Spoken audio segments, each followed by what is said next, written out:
सभी विद्यार्थियों को मेरा वंदे मातरम। मैं विकास श्रीवास्तव विक्रमादित्य आईएएस गोरखपुर के यूट्यूब चैनल पर आपका स्वागत करता हूं। प्यारे विद्यार्थियों, इस समय हमारे चैनल पर पॉलिटी का क्लास चल रहा है और उस पॉलिटी के तहत हम आपको विभिन्न प्रावधानों के बारे में, संविधान के विभिन्न जितने भी अन्य प्रावधान किए गए उनके बारे में बता रहे हैं और क्लासेस को कुछ हम अलग ढंग से लेकर चल रहे हैं। जैसे जो पढ़ाने का परंपरागत तरीका है उसको न लेकर के हम कुछ ऐसे टॉपिक्स को टच करने का प्रयत्न कर रहे हैं जहां पर बल कम से कम दिया जाता है। वहां हम चाहते हैं कि उन चीजों को और वे चीजें जिन पर कम बल दी जाती हैं वहां बच्चा कमजोर भी रह जाता है। और ऐसा भी समय आता है कि पढ़ लेते हैं, तैयारी कर लेते हैं, काफी समय बीत जाता है, यहां तक कि सिलेक्शन तक हो जाता है, लेकिन वे कंफ्यूजन बने रहते हैं। यही कारण है कि अपने इन लेक्चरों में हम परंपरागत लीक से थोड़ी सा हटकर कुछ अलग तरीके से पढ़ाना चाह रहे हैं। उन मुद्दों को, उन विषयों को, उन प्रावधानों को अलग तरीके से उठाना चाहते हैं जो महत्वपूर्ण तो हैं लेकिन जिन पर कम ध्यान दिया जाता है या जिनको एक समस्या बनाकर ही वो रहता है, हमेशा बना ही रहता है। तो उन चीजों को हम अलग से लेकर अपने डिस्कशन को प्रारंभ करते हैं और हम लगभग उन्हीं पे लेक्चर पहले देंगे। परंपरागत लेक्चर तो बाद में भी हो सकता है। आज हम अनुच्छेद की बात करेंगे। जैसा कि मैं आपको ये भी बता दूं कि मैं अनुच्छेदों पर अलग लेक्चर भी बनाऊंगा, तो उसी क्रम में आज हम एक अनुच्छेद लेना चाहते हैं। अनुच्छेद 32, आर्टिकल 32 यानी अनुच्छेद 32। ठीक है। अनुच्छेद 32 भारतीय संविधान का एक ऐसा अनुच्छेद है जो नागरिकों को प्रदत्त मौलिक अधिकार प्रवर्तन कराने का अधिकार सर्वोच्च न्यायालय को देता है। ठीक है ना। यानी कि अपने इस आर्टिकल के तहत आज हम उन अधिकारों के बारे में वर्णन करेंगे जिसके तहत व्यक्ति के मौलिक अधिकार लागू कराए जाते हैं। उस अनुच्छेद के बारे में आज हम वर्णन करेंगे जिसके तहत मौलिक अधिकारों को लागू कराया जाता है। ठीक है। तो आज हम पढ़ेंगे आर्टिकल 32 जिसके तहत संवैधानिक उपचारों का अधिकार, राइट टू कॉन्स्टिट्यूशनल रेमेडीज के बारे में वर्णन किया गया है। अब सबसे पहले हम ये जानने का प्रयत्न करें कि आर्टिकल 32 है क्या और क्यों हमने आर्टिकल 32 को ही अपने पहले आर्टिकल के लेक्चर में 32 को ही क्यों ले लिया। देखिए, आर्टिकल 32 समझ लें आप कि मौलिक अधिकारों का एक सेंटर पॉइंट है। सेंटर पॉइंट किस लिए है? क्योंकि अगर ये ना हो तो मौलिक अधिकार कहीं कहीं बेकार हो सकते हैं। अब आप पूछेंगे बेकार कैसे हो सकते हैं? क्योंकि आप देखते हैं कि जब सरकारें अपने सत्ता के मद में चूर होती हैं तो बहुत बार व्यक्ति के मौलिक अधिकारों का जमकर हनन करती हैं। ये कहीं से किसी से छुपा नहीं है। 75 से 77 तक इमरजेंसी पीरियड में इंदिरा गांधी ने भारत में तानाशाही राज स्थापित कर दिया था और सबसे ज्यादा अगर किसी का हनन हुआ तो मौलिक अधिकारों का ही हनन हुआ था। गाजर मूली के तहत वर्षों तक लोग जेल में भर दिए गए थे। तो जिन लोगों को ये और मौलिक अधिकारों का मुझे लगता है सबसे ज्यादा अगर हनन होता है भारतवर्ष में कानून के उसमें, तो मौलिक अधिकारों का ही हनन होता है। अगर देखा जाए, लोग समझ नहीं पाते कि हमारे मौलिक अधिकारों का हनन हो रहा है, लेकिन सबसे ज्यादा हनन होता है। हमारे संविधान निर्माता मूर्ख नहीं थे। उन्हें मालूम था कि सरकारें सत्ता के मद में चूर होकर मौलिक अधिकारों का हनन करेंगी, इसीलिए उन्होंने आर्टिकल 32 लाया, संवैधानिक उपचारों का अधिकार, राइट टू कॉन्स्टिट्यूशनल रेमेडीज।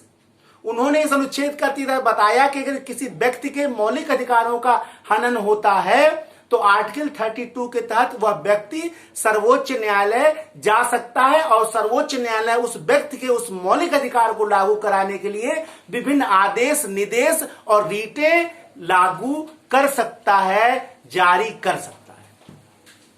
ये है आर्टिकल 32। यानी आर्टिकल 32 क्या करता है? एक तो व्यक्ति को अधिकार देता है कि वह कहां जाए? सर्वोच्च न्यायालय, जब उसके अधिकारों का हनन हो, पहला। दूसरा, यह अधिकार देता है कि सर्वोच्च न्यायालय व्यक्ति के मौलिक अधिकारों के हनन की रक्षा हेतु विभिन्न आदेश, निर्देश और याचिकाएं अर्थात रीटें जारी कर सकता है। दो अधिकार इसमें जुड़ा हुआ। पहला क्या अधिकार जुड़ा? एक तो व्यक्ति जा सकता है और एक तो व्यक्ति को उपचार देने के लिए विभिन्न आदेश, निर्देश जारी कर सकता है। कौन? सर्वोच्च न्यायालय। ये महत्वपूर्ण बात है। तो आर्टिकल 32 के आज हम पूरा उसका विश्लेषण कर देंगे, डिसेक्शन कर देंगे आज हम लोग। डिसेक्शन का मतलब ये कि हम 32 को एक शब्द में कहकर निकल नहीं जाएंगे। आर्टिकल 32 के जो 4 सेक्शन है, 4 भाग हैं, उनको हम लोग देखेंगे। तो सबसे पहले हम लोग देखेंगे आर्टिकल 32(1). आर्टिकल 32(1) क्या कहता है? आर्टिकल 32(1) ये कहता है कि अगर व्यक्ति के मौलिक अधिकार का हनन होता है, यदि व्यक्ति के मौलिक अधिकार का हनन होता है, तो व्यक्ति उस हनन, मौलिक अधिकारों के हनन होने पर उपचार के लिए वह व्यक्ति सर्वोच्च न्यायालय की शरण ले सकता है। देखिए, एक आर्टिकल और इससे जुड़ा हुआ, आर्टिकल 226 आर्टिकल 226 ये भी जुड़ा हुआ है मौलिक अधिकारों को लागू कराने के केस में, लेकिन ये सर्वोच्च न्यायालय संबंधित है। यानी आप यहां समझ सकते हैं कि अगर व्यक्ति के मौलिक अधिकार का हनन हो रहा है तो उसके पास 2 जगह जाने का अधिकार है। कहां? आर्टिकल 32 के तहत वो सर्वोच्च न्यायालय जा सकता है और आर्टिकल 226 के तहत वह उच्च न्यायालय जा सकता है। दोनों जगह उसके पास मौजूद है। ये व्यक्ति का चॉइस है कि वो कहां जाए। अगर वो चाहे तो सर्वोच्च न्यायालय जा सकता है, अगर वो चाहे तो उच्च न्यायालय जा सकता है। खैर, हम लोग 226 का डिस्कशन नहीं कर रहे हैं, हम यहाँ डिस्कशन कर रहे हैं आर्टिकल 32 का कॉन्स्टिट्यूशनल रेमेडीज की बात कर रहे हैं। संवैधानिक उपचारों का अधिकार जो 32 के तहत दिया गया है, जो भारतीय संविधान के भाग 3 का एक अंग है। क्योंकि भारतीय संविधान के भाग 3 में जो मौलिक अधिकार दिए गए हैं, 6 मौलिक अधिकार जो दिए गए हैं, 6वां मौलिक अधिकार ये है। प्रारंभ में तो 7 मौलिक अधिकार थे, लेकिन आगे चलकर जो संपत्ति का मौलिक अधिकार है उसको हटा दिया गया 44वें संविधान संशोधन के तहत। तो जो 6 मौलिक अधिकार वर्तमान में रह गए हैं, उनको लागू कराने के लिए, 6ठा तो स्वयं संवैधानिक उपचारों का अधिकार ही है, तो उनको लागू कराने के लिए जो 6 मौलिक अधिकार हैं, उनको लागू कराने के लिए आर्टिकल 32 में प्रावधान है कि अगर उस व्यक्ति के मौलिक अधिकार का हनन हो जाए तो वह व्यक्ति सर्वोच्च न्यायालय की शरण ले सकता है आर्टिकल 32(1) के तहत। अब आर्टिकल 32 का पार्ट 2 क्या कहता है? आर्टिकल 32 का पार्ट 2 ये कह सकता है कि व्यक्ति जब शरण लेता है तो सर्वोच्च न्यायालय को यह अधिकार है कि वह उस व्यक्ति के मौलिक अधिकार के रक्षण हेतु या उसके हनन को रोकने हेतु विभिन्न आदेश, विभिन्न निर्देश या विभिन्न रीटें जारी कर सकता है। एक बात यहां बहुत समझने वाली है कि भारत के संविधान ने इतना बढ़िया प्रावधान कर रखा है कि व्यक्ति को मौलिक अधिकार प्रदान ही नहीं किए गए हैं, बल्कि व्यक्ति के मौलिक अधिकार को लागू कराने का जो अधिकार है वो भी मौलिक अधिकार है। बात समझिए, यहां व्यक्ति को केवल मौलिक अधिकार नहीं दिया गया है, मौलिक अधिकार को लागू कराने का जो अधिकार है आर्टिकल 32, वो भी एक मौलिक अधिकार है। ये एक आश्चर्यजनक व्यवस्था भारतीय संविधान में। बहुत जगह ऐसा होता है कि व्यक्ति को मौलिक अधिकार दे दिया जाता है और इम्प्लीमेंटेशन के लिए कोई प्रावधान नहीं होता है। भारतीय संविधान के निर्माता ये जानते थे कि बिना इम्प्लीमेंटेशन के, बिना क्रियान्वयन के बिना लागू होने के कोई भी अधिकार जो है वो निर्जीव है, पुलिंदा मात्र है।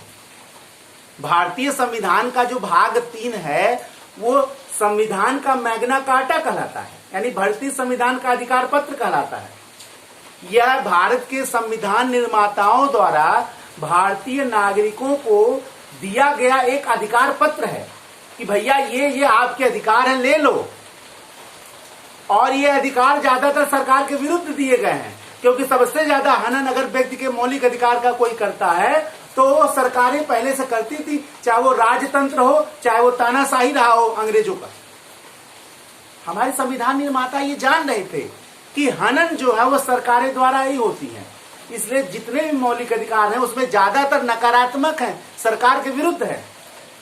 सरकार ये नहीं करेगी, सरकार वो नहीं करेगी, सरकार समानता के अधिकार का ऐसे उल्लंघन नहीं करेगी, सरकार स्वतंत्रता को रोकेगी नहीं, सरकार देखेगी कि शोषण ना हो, सरकार देखेगी कि धार्मिक स्वतंत्रता में, यानी सरकार को बहुत सारे सरकार के विरुद्ध ही ज्यादातर नकारात्मक दे दिया गया।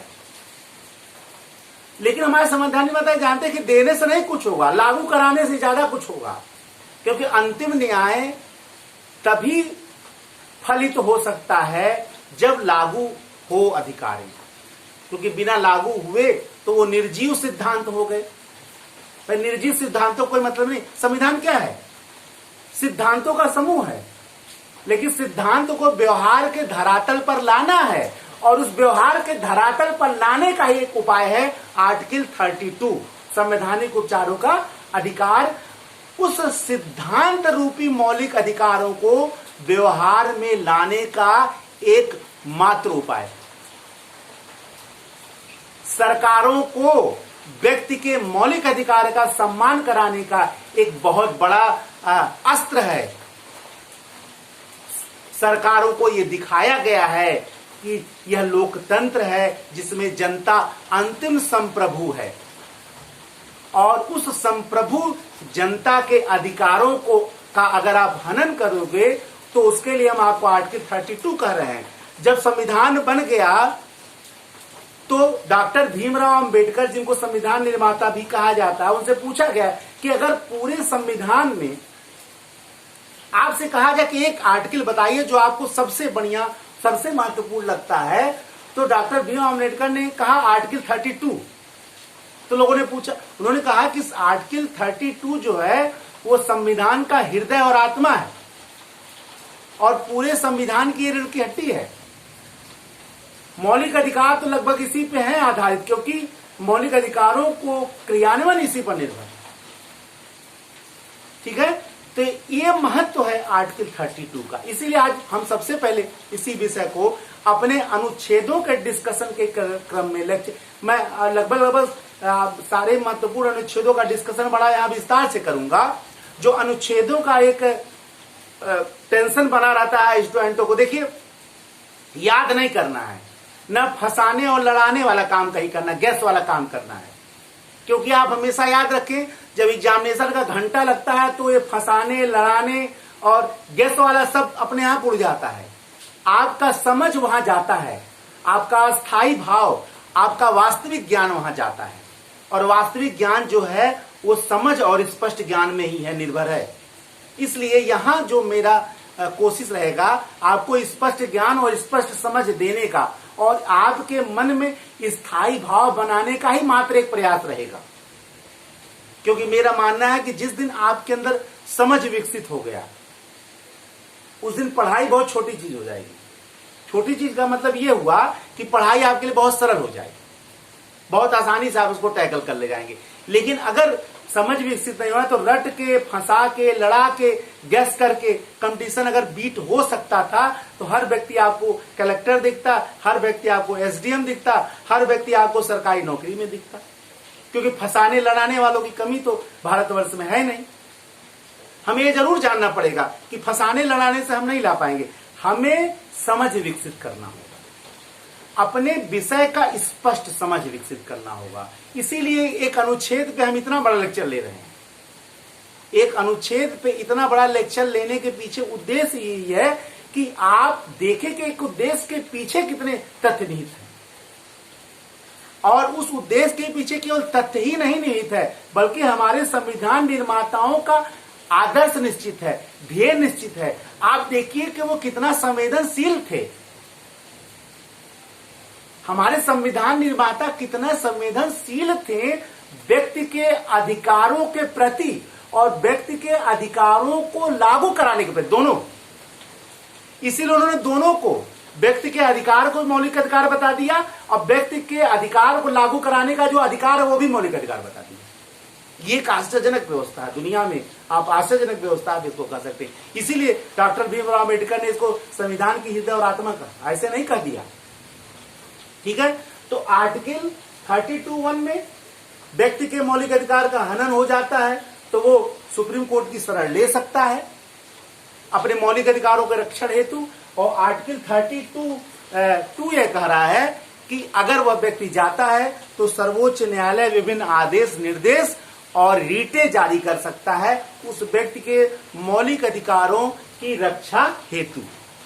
अब रीटें कौन कौन सी है, याचिकाएं जो वो आदेश जारी करता है। एक बात हमेशा याद करिएगा, जो याचिकाएं हैं, जो रीट हैं, जो आदेश हैं तभी जारी होगा जब व्यक्ति के मौलिक अधिकारों का हनन हो रहा हो। यानी मौलिक अधिकारों का हनन होना बहुत जरूरी है, नहीं तो और कानूनी आदेश अन्य अनुच्छेदों या अन्य कानूनों के तहत सुप्रीम कोर्ट जारी करता है।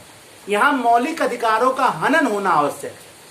यानी ये सारे केस तब काम करेंगे जब मौलिक अधिकारों का हनन होना बहुत जरूरी है, क्योंकि मौलिक अधिकारों के ही अंग है ये, मौलिक अधिकारों के भाग का ये। तो अनुच्छेद 32 के तहत अब एग्जाम में पूछ सकता है कि किस आर्टिकल के तहत विभिन्न याचिकाओं का या 5 रीटों का वर्णन किया गया है। अब देख लीजिए, ज्यादातर लोग बस यही रट लेते हैं आर्टिकल 32, लेकिन ऑप्शन में आपके आर्टिकल 32 नहीं आ रहा है। 32(1), 32(2), 32(3), 32(4। अब तो जो रट के गया हो तो गोल हो गया, क्योंकि जो सिविल सर्विसेज की परीक्षा है वो आपके गहन अध्ययन और गहन समझ की मांग करता है। वो जानना चाहता है कि आपने कितना बाल की खाल निकाल लिया, कितना गहराई में आपने गोता लगाया। अगर आप किनारे पर बैठे तो मोती तो कभी नहीं प्राप्त कर पाएंगे जब तक कि आप गहराई में जाकर गोता ना लगाएं। तो गहराई में जाकर गोता लगाने का ही का, इसीलिए आप देखिए बहुत लोग, मैं बहुत सारे पीसीएस टॉपर को जानता हूं जो आईएएस परीक्षा की प्री नहीं निकाल पाए। नाम यहां लेना उचित नहीं निकाल पाए। ऐसा नहीं कि वो योग्य नहीं थे या समझ, मैं ये नहीं कर रहा हूं, लेकिन कहीं ना कहीं ये तो जरूर समझते थे कि भाई बहुत गहन अध्ययन का परीक्षा आ रहा है। ऐसा क्यों हुआ? प्री एग्जाम, मेंस इंटरव्यू की बात, प्री की ही बात कर रहा हूं। क्यों? क्योंकि सिविल सर्विस की परीक्षा जो है वो आपसे गहन समझ की मांग करता है। तो ये हमें जानना बहुत जरूरी है और उसी गहन समझ को विकसित करने का कार्य अपने विभिन्न लेक्चरों के तहत हम हर पार्ट में करेंगे। आप हमारा कोई लेक्चर देख ले, आप हमारे चैनल के यूट्यूब चैनल का, चाहे वो हिस्ट्री का हो चाहे पॉलिटी का हो, आगे आने वाले सभी जीएस के विषयों पर हम ऐसे ही लेक्चर आप देंगे और कोई भी मेरा लेक्चर आपके अंदर गहन समझ का ही विकास करेगा। ये मेरी पूरी कोशिश है। ठीक है, आइए आर्टिकल 32 के तहत हम याचिकाओं को जरा देख लें। आर्टिकल 32(2) के तहत 5 याचिकाएं सर्वोच्च न्यायालय द्वारा क्या की जाती हैं? जारी की जाती है। वो कौन कौन याचिकाएं हैं? सबसे पहला, बंदी प्रत्यक्षीकरण, हैबियस कार्पस, बंदी प्रत्यक्षीकरण। मैंने पहले बताया कि इन सभी आदेशों के तहत हमें यह जरूर देखना होगा कि व्यक्ति के मौलिक अधिकार का हनन हो रहा है। अब व्यक्ति अपने मौलिक अधिकारों के हनन के केस में सर्वोच्च न्यायालय पहुंच गया। सर्वोच्च न्यायालय ने परिस्थितियों को देखा कि किस प्रकार से उस व्यक्ति के मौलिक अधिकारों का हनन हो रहा है। ठीक है, और उन्हीं हनन के अनुसार, उन्हीं परिस्थितियों को देखकर वो 5 याचिकाएं जारी करेगा, जिनमें सबसे पहला जो रिट है वो क्या है? हैबियस कार्पस, अर्थात हैबियस अर्थात बंदी प्रत्यक्षीकरण। अब बंदी प्रत्यक्षीकरण क्या है? बंदी प्रत्यक्षीकरण का अगर हम शब्दार्थ देखें और कोई ऐसा विशेष अर्थ ना देखें, हम शब्दार्थ केवल देखने जा रहे हैं। शब्दार्थ का मतलब कि अगर देखा जाए तो बंदी को प्रत्यक्ष करो, बंदी को प्रत्यक्ष करो। बंदी को प्रत्यक्ष करो क्यों भाई? क्योंकि किसी प्राधिकारी या अधिकारी ने किसी व्यक्ति को अवैध रूप से बंदी बना रखा है। वह उसके प्राण और दैहिक स्वतंत्रता जो आर्टिकल 21 है इसका हनन है। किसी भी व्यक्ति को आप बिना अपील, बिना वकील, बिना दलील के रॉलेट एक्ट की तरह जब चाहेंगे, जहां चाहेंगे, जैसे भी चाहेंगे गिरफ्तार नहीं कर सकते। उसका पर्याप्त कारण मौजूद होना चाहिए। अब आपने किसी व्यक्ति को प्रशासनिक दुराग्रह के तहत, राजनैतिक दुराग्रह के तहत आपने कहीं भी कभी भी गिरफ्तार कर लिया, बंदी बना लिया, तो जाहिर सी बात है ये रॉलेट एक्ट वाली बात हो गई। और आपने गिरफ्तार कर लिया, उसको बंदी बना लिया, जब तक चार रिमांड में रखा। सर्वोच्च न्यायालय देखता है कि भाई इससे तो उसके मौलिक अधिकार का हनन हो रहा है, क्योंकि प्राण और दैहिक स्वतंत्रता का जो अधिकार है वो व्यक्ति का मौलिक अधिकार है। आप मौलिक अधिकार का हनन कैसे कर सकते हैं? तो वो आदेश जारी करेगा, तो इसके तहत वो बंदी प्रत्यक्षीकरण का रिट जारी करेगा, याचिका जारी करेगा कि भैया पहले आप बंदी को हमारे सामने प्रत्यक्ष करो।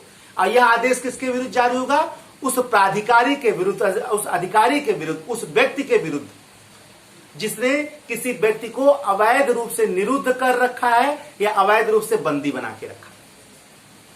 उस व्यक्ति को वो कहता कि भाई ऐसा नहीं कि वह व्यक्ति ही याचिका दायर करे, कोई भी उसकी तरफ से कर सकता है।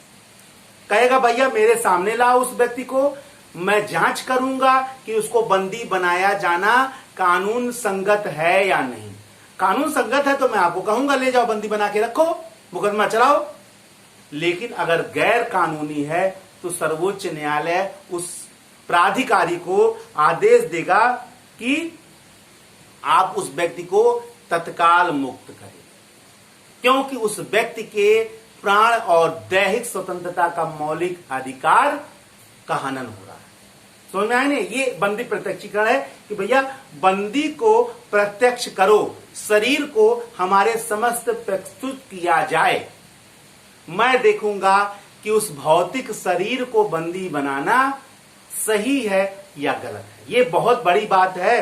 ये व्यक्ति के व्यक्तिगत स्वतंत्रता की एक गारंटी है। अगर एग्जाम में आ जाए कि व्यक्ति के व्यक्तिगत स्वतंत्रता की गारंटी कौन सा रीट देता है तो यही है, क्योंकि बहुत हनन हुआ था जब 75 से 77 तक इमरजेंसी लागू इंदिरा गांधी ने किया था।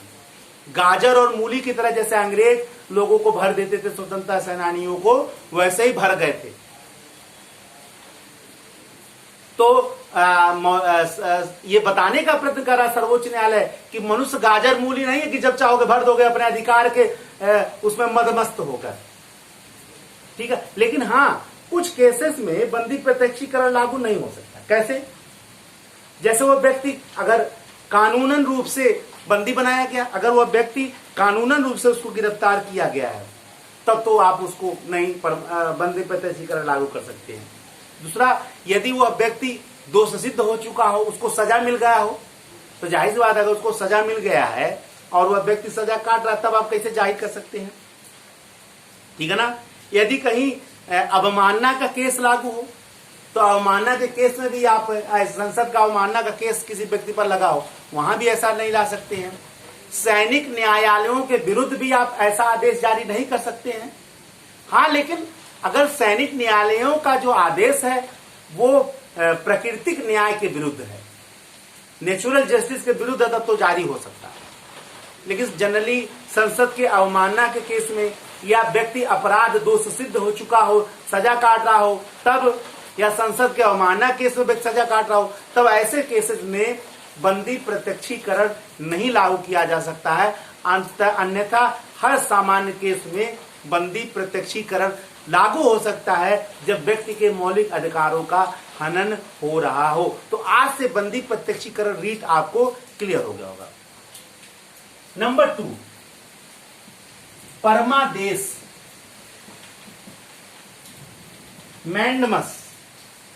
परमादेश यानी मैंडमस, हम आदेश देते हैं, यानी कि किसको आदेश दे रहा है सर्वोच्च न्यायालय?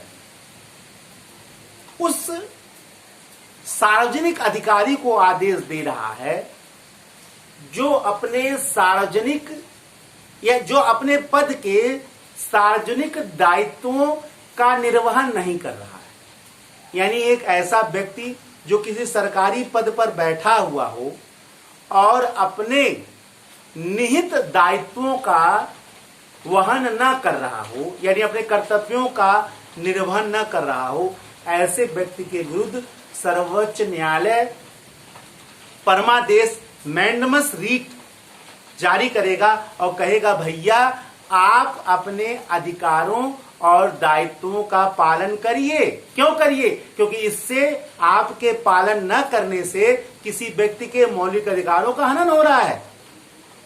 और जब आप सार्वजनिक पद पर बैठे तो कैसे नहीं करेंगे? तनख्वाह ले रहे हैं, पद भोग रहे हैं, अधिकार मिला हुआ है, किस लिए मिला हुआ है? घर बैठने के लिए। आपको तो अपने अधिकारों का पालन करना ही होगा। नहीं होगा तो हम करवाएंगे। अगर आप नहीं करोगे तो हम करवाएंगे। कैसे करवाएंगे? परमादेश जारी करके, मैंडमस जारी करके आपसे करवा लेंगे आपका काम। कैसे आप नहीं करेंगे? गद्दी पर बैठे हैं, तनख्वाह ले रहे हैं और आप अपने अधिकारों का पालन नहीं करेंगे, कर्तव्यों का पालन नहीं करेंगे। करना ही पड़ेगा। नहीं करना पड़ेगा तो परमादेश जारी कर रहे हैं, आप अपने कर्तव्यों का पालन करिए। आप देखिए इसके तहत राजनीतिक मंत्री, नेता और बड़े बड़े नेताओं के तहत, मंत्रियों के तहत भी यह जारी हो सकता है। अपने मैंडमस के तहत सरकारों के विरुद्ध भी आदेश जारी कर सकता है सर्वोच्च न्यायालय कि भैया आप लोग अपने दायित्वों का पालन जरूर करें। अब किसके विरुद्ध ये नहीं हो सकता है? किसी प्राइवेट व्यक्ति को। प्राइवेट व्यक्ति तो संवैधानिक कर्तव्यों से जुड़ा नहीं है, नहीं सॉरी मतलब कानूनी या किसी सरकारी दायित्व से जुड़ा नहीं है। हालांकि हर व्यक्ति का अपना दायित्व होता है, देश के प्रति, समाज के प्रति, संविधान के प्रति हर व्यक्ति का दायित्व, ये मैं नहीं कह रहा हूं। लेकिन किसी सरकारी पद पे तो नहीं बैठा है वो, तो कुछ सरकारी पद का तो दायित्व है ना उसके पास, तो उसके प्रति आप जारी कैसे कर पाएंगे? तो किसी प्राइवेट व्यक्ति के प्रति परमादेश जारी नहीं होगा। दूसरा, जिसको कोई विवेकाधीन शक्ति मिला हो, जैसे बहुत लोगों को विवेक के अनुसार, अपने बुद्धि के अनुसार काम करने का अधिकार मिला, तो वो उसके विरुद्ध भी जारी नहीं हो पाएगा, क्योंकि उस व्यक्ति का विवेक है कि वो क्या करे क्या ना करे। या राष्ट्रपति और राज्यपाल के विरुद्ध भी परमादेश जारी नहीं किया जा सकता है कि भैया राष्ट्रपति या राज्यपाल आप लोग अपने निहित दायित्वों का पालन करिए, ये भी नहीं कहा जा सकता, क्योंकि ऑनरेबल पद, भारत में राष्ट्रपति और राज्यपाल का जो पद है वो ऑनरेबल पद माना गया है। तो ऑनरेबल पद होने के कारण जो है आप इनके विरुद्ध कोई आदेश जारी नहीं कर पाएंगे कि आप लोग अपने पदीय कर्तव्यों का पालन करिए, ये नहीं हम कह पाएंगे। ठीक है ना? तो ये देखिए, इसके तहत मैं आपको बता रहा हूं कि किसको आदेश जारी होगा और किसके विरुद्ध आदेश जारी, यही गहन अध्ययन है। क्योंकि कभी कभी एग्जाम में ये ना पूछे कि किनके विरुद्ध जारी हो सकता है, ये पूछ देगा कि किसके विरुद्ध परमादेश जारी नहीं हो सकता। तो जारी हो सकता तो आप तो सरकारी अधिकारी का नाम पढ़ के तुरंत टिक लगा देंगे। किसके विरुद्ध जारी नहीं हो सकता है तो आप तो एक अगर गहन अध्ययन ना किया जाए तो जाहिर सी बात है ये बाहर निकल जाएगा। ठीक है?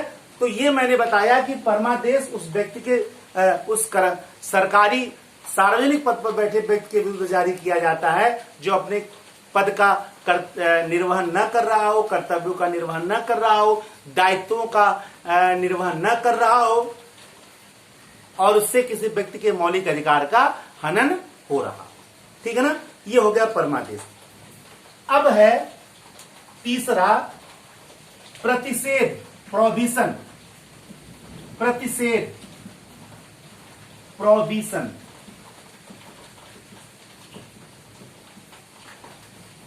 प्रतिषेध और चौथा जो है वो है उत्प्रेषण, सर्सियोरी। अब जो प्रतिषेध है और उत्प्रेषण है, ये दो आपस में मिले गुथे हैं और जनरली प्रतिषेध और उत्प्रेषण ये दोनों न्यायालय के विरुद्ध जारी किए जाते हैं, यानी अधीनस्थ न्यायिक बॉडी, जुडिशियल बॉडी के विरुद्ध जारी किए जाते हैं। अब किसी न्यायिक बॉडी के विरुद्ध जारी क्यों किए जाते हैं, जरा इसको आप समझ लीजिए। देखिए, सर्वोच्च न्यायालय या उच्च न्यायालय अपने अधीनस्थ न्यायालय के विरुद्ध प्रतिषेध और उत्प्रेषण दो रीटें जारी करते हैं। दोनों एक साथ बता रहा हूं कि दोनों का केस एक जुड़ा है, दोनों में हल्का सा अंतर है। क्या अंतर वही बताने जा रहा हूं। पहला जो वो है, पहला जो कारण है या पहला जो शर्त है वो दोनों में क्या शर्त है कि जब अधीनस्थ न्यायालय अपने अधिकार क्षेत्र से बाहर जाकर निर्णय दे रहे हों या दिए हों या निर्णय या अपने अधिकार क्षेत्र से बाहर जाकर काम कर रहे हों, तो उनके विरुद्ध प्रतिषेध और उत्प्रेषण नामक रीटें जारी की जा सकती है। अब अंतर क्या है?